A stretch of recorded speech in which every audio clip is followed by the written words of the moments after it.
Rapper kutoka Afrika Mashariki Frida Amani ameachia makala yake ya dakika 22 kupitia mtandao wa YouTube ikionyesha safari yake ya kihistoria kwenye tamasha la Sauti za Busara 2025.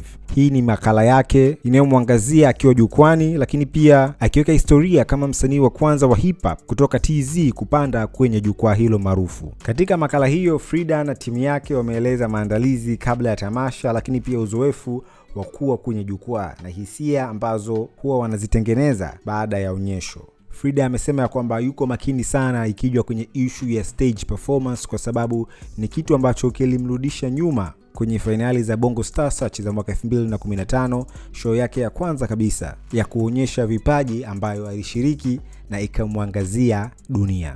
Ukitazama hiyo makala vizuri utaona ni jinsi gani ambavyo ameonyesha kwamba anahitaji mashabiki wamuone kama msanii wa kweli pale ambapo anakuwa anaonyesha sana yake stagini, lakini pia amesema kitu kikubwa ambacho msanii anatakiwa kufocus nacho sana hasa akiwa ana perform ni bendi, na anatakiwa kuwa na maelewano nayo mazuri sana kwa sababu ni kitu ambacho kinampa sana msanii nguvu pale ambapo atatoa performance nzuri na mashabiki wataipokea. Watu tofauti tofauti wameonekana wakitoa ushuhuda kwenye makala hiyo, akiwepo pia manager yake ambaye pia ni msanii wa aina ya muziki wa jazz. Hivyo msanii na manager yake wote ni wana sanaa na wanafahamu kile ambacho wanakifanya. Ni vizuri sana kwa Frida Amani kwa kupiga hatua hiyo, lakini pia tukiongelea fame na ustar kwa msanii Peter Okoye ambaye ni pacha ambaye anaunga kundi la P Square, amesema ya kwamba kwa upande wake sasa hivi fame ni kitu kibaya sana. Akifanya interview na moja kati ya vyombo vya habari kule nchini Nigeria, amesema ya kwamba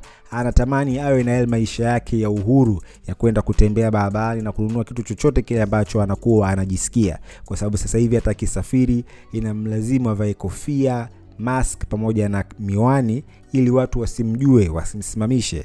Amechoka kutambulika, hivyo anatamani maisha ya zamani. Kuna wasanii wanatamani fame, lakini wale ambao tayari wameshapata ile fame hawaitamani tena. Ndio jinsi ambavyo maisha duniani yanavyokuwa. Hii ni PJ Classic FM, entertainment stories kutoka nje na ndani ya Afrika. Usisahau kusubscribe kupitia YouTube channel yetu ambayo ni PJ Classic Media.